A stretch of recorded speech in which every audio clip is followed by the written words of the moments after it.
तो यहाँ पर कहते हैं तम अभ्य तपत,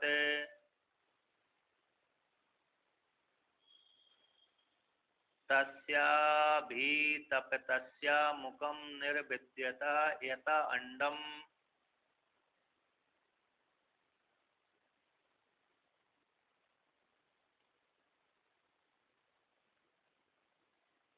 मुखाद बाग बाचो अग्निर्नासिके निर्भिद्येताम्।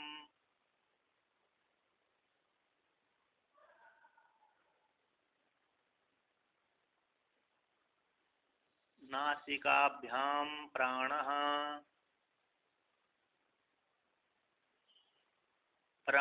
प्राणाद वायुर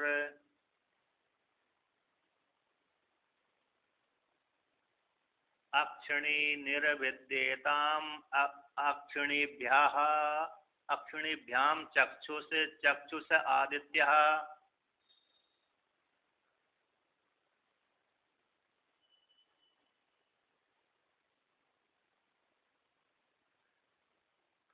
कर्णहु निर्विद्येतां कर्णाभ्यां श्रोत्रं श्रोत्रादिशस्य।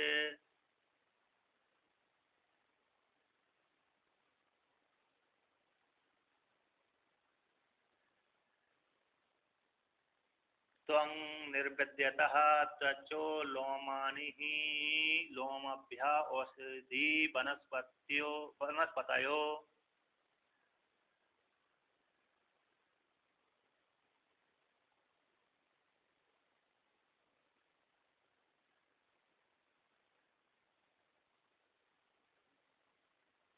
हृदयं निर्विद्यत हृदयान् मनोः मनसत् चंद्रमा।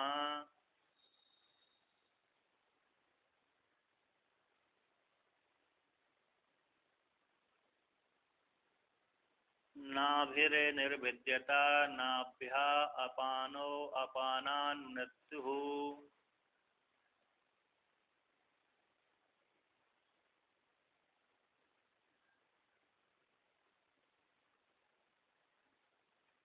शिश्नं निर्विद्यत शिश्नात् रेतो रेतसा आपः।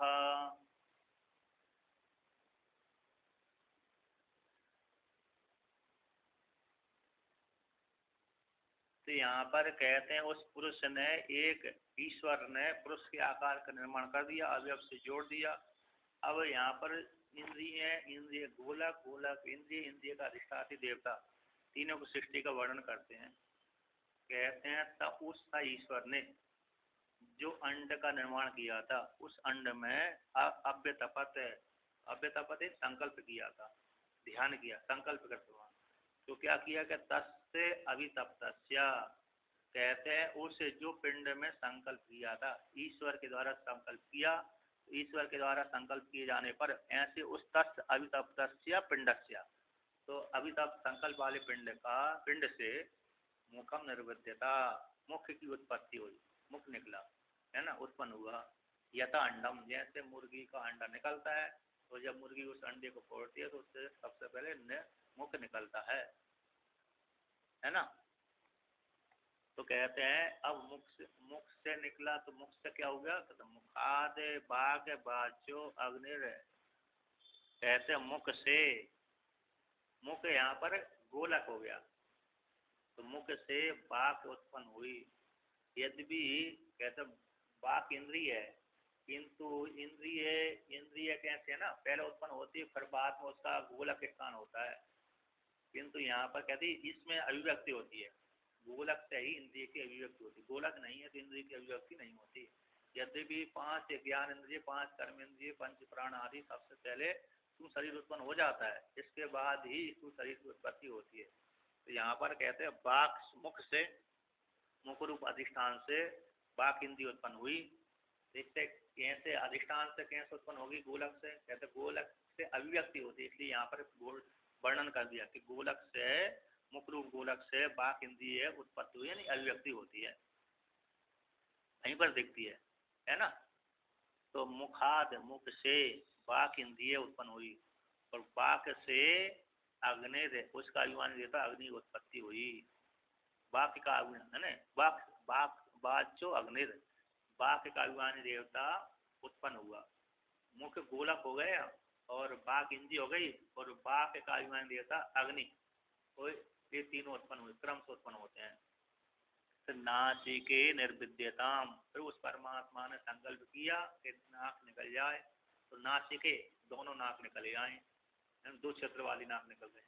निर्विद्यताम, तो नासिकाभ्याम प्राणा, और नासिका के द्वारा नासिका के दोनों क्षेत्रों से प्राण घ्राण इंद्रिय उत्पन्न हुई।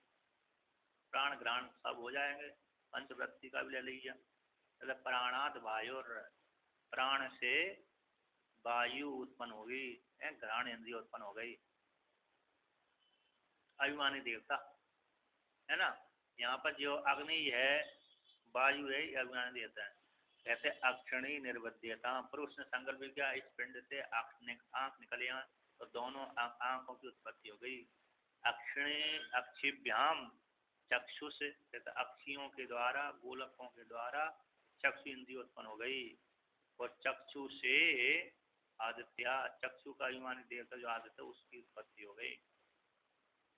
अब आगे कहते हैं कर्णों निर्विद्यता, उस ईश्वर ने पिंड में संकल्प किया कि दोनों कर्ण निकल जाए, तो दोनों कर्ण की उत्पत्ति हो गई। और कर्णाभ्याम श्रोत्रम, कर्णों से श्रोत्र इंद्रिय की उत्पत्ति हो गई, और श्रोत्र से इंद्रिय से उसका अभिमान दिया था, दिशा उत्पन्न हो गया। कहते त्वंग त्वक निर्विद्यता, त्वचा इंद्रिय की उत्पत्ति हो जाए, संकल्प किया, त्वचा की उत्पत्ति हो गई।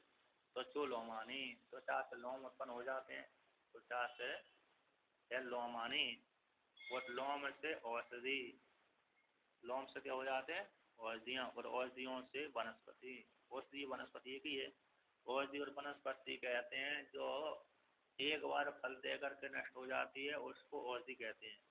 जो बार बार फल देती है उसको वनस्पति कहते हैं। जैसे वृक्ष आदि बार बार फल देते हैं, इसलिए उनको वनस्पति कहते हैं। जो एक बार फल देती है उसको औषधि कहते हैं। ऐसी उस लोम से औषधि वनस्पति उत्पन्न हुई। और अभिमानी देवता वायु उत्पन्न हो गया। कहते हृदय निर्विद्यता, हृदय उत्पन्न हुआ कि उस संकल्प के इस पिंड से, अंडे से, पिंड से हृदय उत्पन्न हो गया, तो हृदय उत्पन्न हो गया। हृदयात मनो, हृदय रूप गोलक से मन की अभिव्यक्ति होती है अंतकरण से, है ना। उस गोलक से अंतकरण रूप मन की उत्पत्ति होती है। तो मन की उत्पत्ति हुई हृदय से। मन पर चंद्रमा, कहते मन से चंद्रमा की अभिमान देवता, मन का अभिमान देवता चंद्रमा उत्पत्ति हुआ। नाभि, फिर उसने संकल्प किया इस पिंड से नाभि उत्पन्न हो जाए, तो नाभि निर्विद्यता, नाभि की उत्पत्ति हो गई। और नाभ्या अपानो, और नाभि से अपान इंद्रिय की उत्पत्ति हो गई। और अपानात मृत्यु, अपान से उसका अभिमान देवता मृत्यु की उत्पत्ति हो गई। तो शिष्णम निर्विद्यता, शिशन की उसने संकल्प किया शिष्ण उत्पन्न हो जाए, तो शिष्ण की उत्पत्ति हो गई। शिष्ण निर्विद्यता।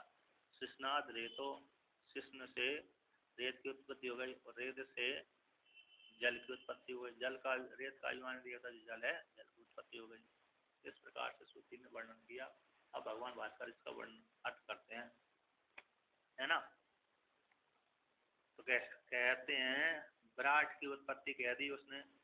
सबसे पहले सा इच्छते ईमे लोकानुसृजा, लोकपालानुसृजा, सो अद्व्या ये पुरुषम समुद्रते अमुच्यत। उस परमात्मा ने पंचभूतों के द्वारा जल से पुरुष की आकार की उत्पत्ति कर दी है। पूरा एक विराट लिंग, विराट शरीर की उत्पत्ति कर दी। अब विराट शरीर में उत्पत्ति हो जाने के पश्चात उसके एक एक अंग की उत्पत्ति करी, कल्पना करी।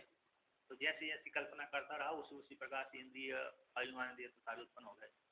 तो विराट के सारी अग्नि आदि देवता उसकी अंग भूत ही है, एक एक इंद्रिय है, और उसके अभिमान देवता उसी के अंग है। कहते हैं टीका का, कहते हैं विराट की उत्पत्ति कह करके उसके अवयभूत लोकपालों की उत्पत्ति कहते हैं। तम पिंडम पुरुष विदम उद्देश्य अभ्यतपत, उस पिंड, ईश्वर ने उस पिंड को, जो पुरुष के आकार वाला पिंड था, उसको निकाल करके अभ्यतपन संकल्प किया। अभ्यतपन यानी अभ्यतपनम यानी अभिध्यानम, संकल्पम कृतवान, उसने संकल्प किया इसमें ये उत्पन्न हो जाए। कहते यस्य ज्ञानमयम तपा इत्यादि श्रुतिभ्या, जिस परमात्मा का ज्ञानमय तप है। तो जो भी संकल्प होता है, जैसे संकल्प करता है उसी प्रकार सृष्टि हो जाती है, क्योंकि परमात्मा सत्य संकल्प स्वरूप है।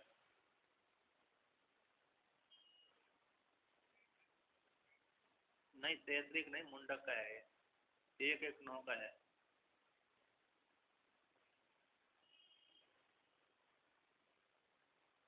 अच्छा, यहाँ पर ये श्रुति वाक तो वहीं का उद्धृत है, इसमें भी ज्ञान में तप है।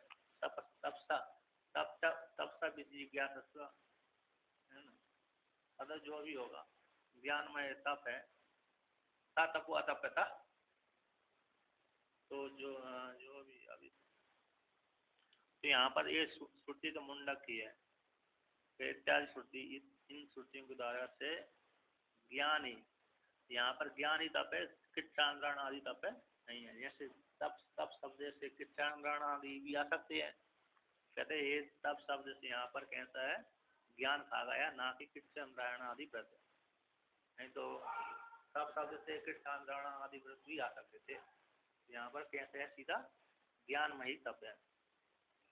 कहते हैं उस परमात्मा ने तस्य अभितप्तस्य ईश्वर संकल्पेन तपसा अभितप्तस्य निपिंडस्य मुखम निर्विद्यतः मुखाकारम सुशिरम अजायता।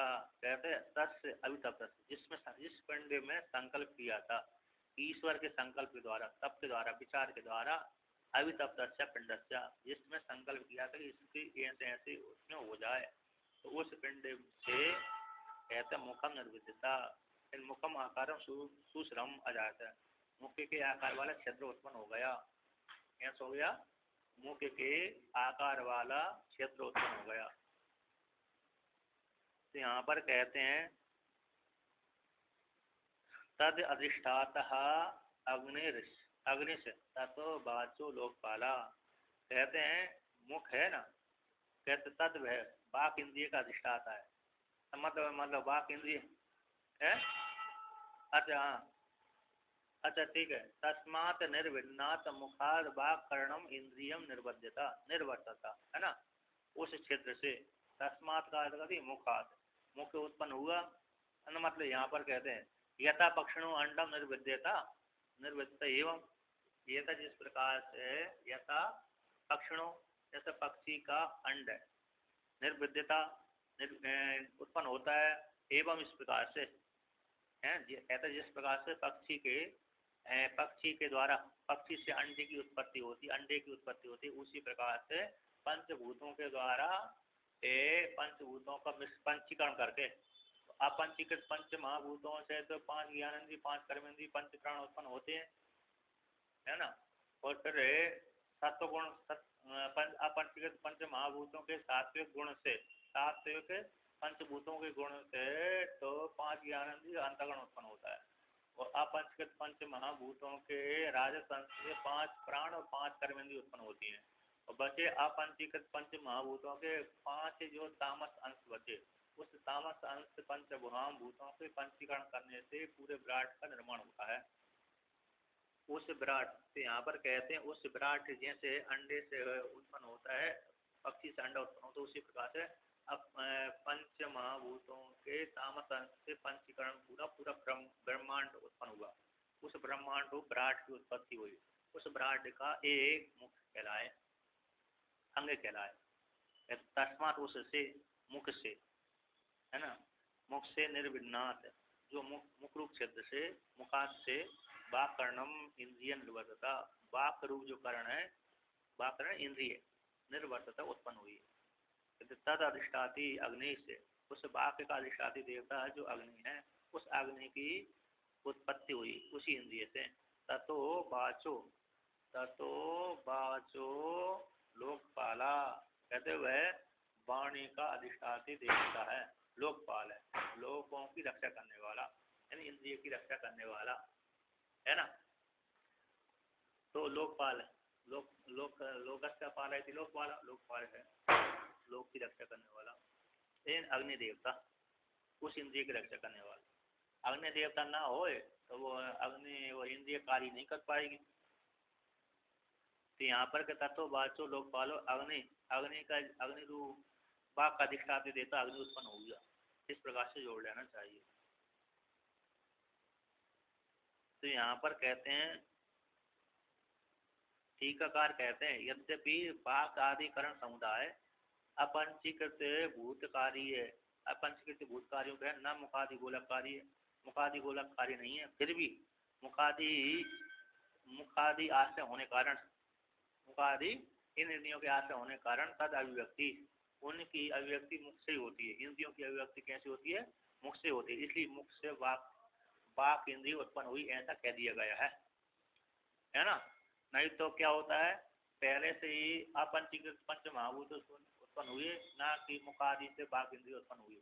किंतु इन इंद्रियों की उत्पत्ति की अभिव्यक्ति, इन इंद्रियों की अभिव्यक्ति तत्त गोलोकों से ही जानी जाती है। इसलिए तत्त गोलोकों के जानने के कारण उसको वहां से कह दिया कि मुख से वाक इंद्रिय उत्पन्न हुई। अब आगे कहते हैं, नासिकाभ्याम प्राण प्राणाद वायुरिति सर्वत्र अधिष्ठानम कर्णम देवता च नहीं तथा नासिके निर्विद्यता, तथा उसी प्रकार से नासिके निर्विद्यता, नासिका उत्पन्न हुई। नासिके दो, अरे स्त्रीलिंग, नासिका शब्द स्त्रीलिंग का वाचक है, इसलिए नासिके बोल दिया। दो नासिका उत्पन्न हुई, दो छिद्र। निर्विद्यता उत्पन्न हुई, तो दो छेद उत्पन्न हुए। नासिकाभ्याम प्राण, और नासिकाओं के द्वारा प्राण उत्पन्न हुए। तो प्राणात वायु, और प्राण से वायु इंद्रिय, वायु अधिष्ठान देवता उत्पन्न हुआ। तो यहाँ पर भगवान वास्कार कहते हैं वायुति, तो सर्वत्र अधिष्ठानम कर्णम देवता त्रयम क्रमेण निर्बंधम इति। सर्वत्र सभी जगह, तो अधिष्ठान इन गोलक, कर्ण इन इंद्रिय, देवता उसका देवता, ये तीनों क्रम से उत्पन्न होते हैं। आगे भी जाने, जैसे पहले मुख उत्पन्न हुआ, फिर उसकी बात इंद्रिय उत्पन्न हुई, फिर उसकी अग्नि अधिष्ठात्री का अग्नि उत्पन्न हुआ।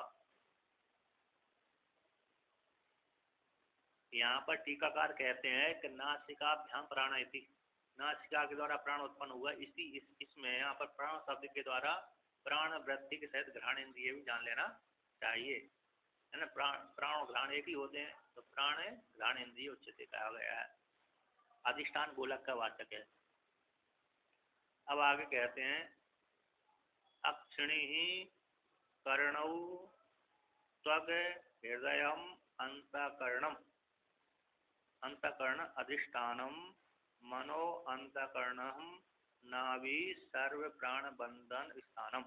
ऐसे अक्षिणी दोनों अक्षी उत्पन्न हुई, तो दोनों अक्षी उत्पन्न हुई, अक्षी का अभिमानी देवता चक्षु उत्पन्न हुए, अक्षी दोनों गोलक उत्पन्न हुए, उसका कर्ण अक्षी नेत्रेंद्रिय उत्पन्न हुए, उसका अभिमानी देवता आदित्य उत्पन्न हुआ। कर्ण दोनों कर्ण उत्पन्न हुए गोलक, उनका अभिमानी देवता जो श्रोत्र उत्पन्न हुई, उसके अधिष्ठात्री देवता देवता उत्पन्न हुए। त्वचा इंद्रिय उत्पन्न हुआ, त्वचा अरे गोलक स्थान उत्पन्न हुआ, उसका अभिमानी देवता। त्वचा के अभिमान देवता कौन है? उसके अभिमान देवता लोम है। त्वचा से त्वचा उत्पन्न हुए, तो से त्वचा इंद्रिय है, तो ये गोलक हो गया। और त्वचा से लोमादि, और त्वचा से त्वचा इंद्रिय और लोम आदि वनस्पति उत्पन्न हुए। और हृदय, हृदय स्थान हो गया, गोलक अंतःकरण हो गया, गोलक स्थान हो गया, उससे मन उत्पन्न हुआ, और मन का अभिमान देवता चंद्रमा उत्पन्न हुआ। तो कहते हैं हृदय अंतःकरण अधिष्ठानम, हृदय इसको अंतःकरण बोलते हैं, अंतःकरण का अधिष्ठान है। हृदय मतलब अंतःकरण का अधिष्ठान, गोलक।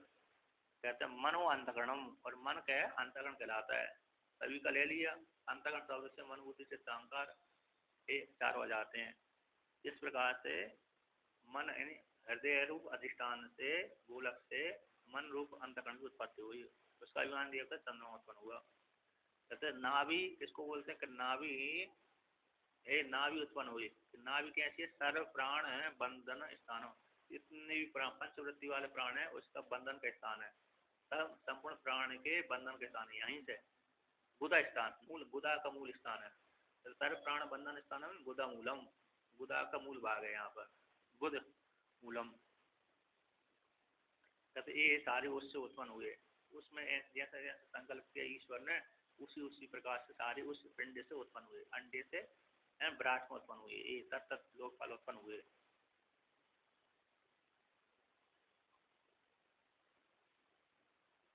अंतःकरण का अधिष्ठान हृदय, हृदय कमल। अब यहाँ पर कहते हैं तस्माद अपान संयुक्ताद अपान इति वायुर इंद्रिय उच्यते। तस्मात बुध मूल से यानी नाभि से, बुध के मूल रूप नाभि से, अपान संयुक्ताद अपान संयुक्त से, अपान इति अपान इंद्रिय उत्पन्न है, वायु इंद्रिय उत्पन्न हुई है ना। ये कैसे? अपान शब्द से यहाँ पर वायु इंद्रिय लक्षणा में समझा। तो अपान शब्द अपान संयुक्त, क्योंकि अपान भी वहाँ पर वायु कहलाती है, अपान भी नीचे से निकलती है, तो अपान इति से है वायु इंद्रिय, अपान शब्द यहाँ पर वायु इंद्रिय है। और जो नाभि, नाभि जो है गुदा का मूल स्थान कहलाता है। नाभि शब्द यहाँ संपूर्ण प्राणी का बंधन स्थान गुदा मूल, तो संपूर्ण प्राण के बंधन का स्थान जो नाभि है गुदा का मूल भाग है, उससे अपान वायु उत्पन्न हुई। अपान मतलब वायु इंद्रिय उत्पन्न हुई। कहते तस्य उस वायु, तस्य अधिष्ठाति देवता मृत्यु, उस अपान वायु मतलब वायु इंद्रिय का, तस्य का देव उसका वायु इंद्रिय का अधिष्ठाति देवता मृत्यु, वो मृत्यु देव मृत्यु उत्पन्न हुआ। गुदा, गुदा कैसे हो गई? गुदा के स्थान हो गया नाभि, पूरा नाभि, अरे कैसे हो गया? अरे गोलक हो गया, और वो वायु इंद्रिय हो गई, उसका अभिमान देवता मृत्यु हो गया। तो कहते हैं यथा अन्यत्र, यथा जिस प्रकार से अन्यत्र, अन्यत्र मतलब अधिष्ठान और इंद्रिय और अभिमानी देवता जो उत्पन्न होते थे, तथा उसी प्रकार से यहाँ पर भी जान लेना चाहिए। तथा शिशनम निर्बद्धता प्रजनन इंद्रिय स्थानम इंद्रियम रेतो रेतो विसर्गा विसर्गार्थत्वात् सह रेतस उच्यते रेतस आप इत्या इति। कहते हैं शिशनम निर्बद्धता, उसने ईश्वर ने संकल्प के शिष्ण उत्पन्न हो जाए, शिष्ण उत्पन्न हो जाए तो शिष्ण की उत्पत्ति हो गई। कहते हैं शिष्ण यानी प्रजनन इंद्रिय स्थानम गोलक है, शिष्ण यहाँ पर प्रजनन इंद्रिय का स्थान गोलक है, उससे गोलक से रे इंद्रियम रेतो, रेत यहाँ पर इंद्रिय रूप रेत की उत्पत्ति हुई। रेत शब्द यहाँ पर कहते हैं विसर्ग हेतु वाला, रेत यानी विसर्ग वाला होने से इसी रेत का रेत कहला गया। सहा रेता से विसर्ग के साथ संबंध होने से, विसर्ग है ना, विसर्ग के साथ रेत का रेत सहित संबंध होने से, हाँ संबंध रेत के साथ संबंध होने से इंद्रिय है वो रेतस कहलाता है, रेत कहलाता है। रेत आप, और रेत का अभिमान दिया था आप एंड जल उत्पन्न हुआ। प्रजापति भी अधिष्ठाती देवता कहलाता है इसका। तो रेत, रेत का अभिमान दिया था कौन है? जल, ये जल की उत्पत्ति यहाँ पर हुई। और सहारेता उच्चनते का अर्थ कर दिया रेत के सहित तक उसके साथ संबंध होने से रेतस कहला दिया, विसर्ग के साथ संबंध होने से रेत कहलाता है। इसलिए रेत से आप यानी जल की उत्पत्ति, इस प्रकार से सृष्टि प्रक्रिया का वर्णन कर दिया। यहाँ पर पहला खंड समास यानी पूरे शरीर की क्रिया का वर्णन कर दिया। यानी यहाँ पर सभी की इंद्रिय गृहीत हो जाए, चाहे जानवर की हो, चाहे जानवर की हो, चाहे अरे मनुष्य की हो अथवा किसी की है, सभी में जो जिस जिस प्रकार के अंग होते हैं वो सभी का वर्णन कर दिया संक्षेप से, है ना, विस्तार पूर्वक ही संक्षेप से इस प्रकार से।